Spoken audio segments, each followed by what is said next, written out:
How Big Are Your Worries, Little Bear? By Jayneen Sanders and illustrated by Fizer Coleman. Children should never have to worry. Their job is to wonder and explore. Little Bear was a worrier. He worried about everything. From early in the morning until late at night, he worried. In the morning, Little Bear worried about going to school and all the things that could go wrong, like not knowing his ABCs. In the afternoon, he worried about going to soccer practice and all the things he couldn't do, like kicking the ball into the net. And at night, he worried about the monsters that might be under his bed and all the scary dreams he might have. Poor Little Bear worried day and night. "You have to stop worrying," said Grandma Pearl. "Please stop worrying, Little Bear," said Grandpa Ted. "Little Bear," said Auntie Boo Boo in a firm voice, "you must stop worrying." But even though everyone told Little Bear not to worry, he worried anyway. Telling Little Bear not to worry didn't make any difference at all. His worries never went away. Early one morning, Little Bear wandered slowly down the stairs and into the kitchen. His worries felt so big and so scary, he could hardly move. His tummy tossed and turned, and he didn't feel like eating breakfast. "My dear Little Bear," said Mama Bear, "how big are your worries?" Little Bear didn't say a word. He just stretched out his arms very wide. Very, very wide. Mama Bear took Little Bear's paw. "My ears are big and round," she said, "and big round ears are perfect for listening. Why don't you tell me all about your worries?" So Little Bear did. He told Mama Bear all about school and how he worried he didn't know his ABCs. Then he told Mama Bear about soccer practice and how he couldn't kick the ball into the net. Lastly, he told Mama Bear about the monsters under his bed and the scary dreams he had at night. Little Bear told Mama Bear all about his worries. He talked for a very, very long time.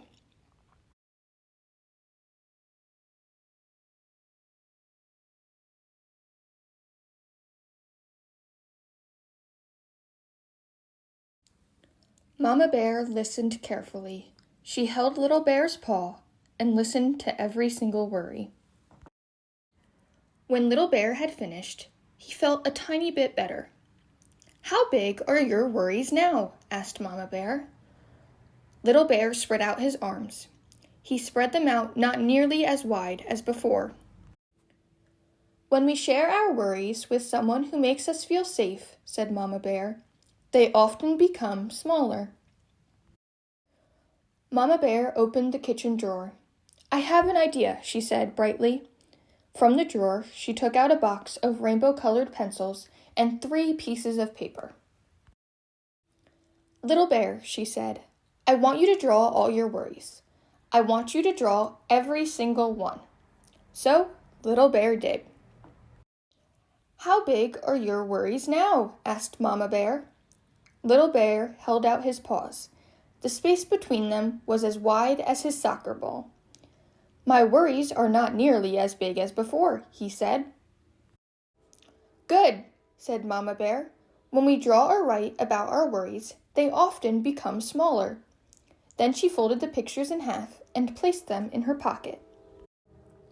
The next day at school, Mr. Whiskers asked Little Bear to say his ABCs. A, B, C, D, E, F, G, H, I, J, K, L, M, N, O, P, Q, R, S, T, U, V, W, X, Z, he said. "Little Bear, you forgot Y." But he didn't worry. "Good job," said Mr. Whiskers happily. "You're nearly there." Little Bear smiled. That afternoon at soccer practice, Little Bear kicked the ball outside the net. But he didn't worry. "Good job," said his coach. "You're nearly there. Try again." And Little Bear did. That night, just before Little Bear jumped into bed, he looked underneath the mattress. "No monsters here," he said happily. Then he hopped into bed and pulled up the covers so they sat just under his nose. "How big are your worries now?" asked Mama Bear. Little Bear pushed back the covers and held out his paws. There was no space between. Mama Bear switched off the light and kissed Little Bear goodnight. "Sleep well, my dear little bear," she said.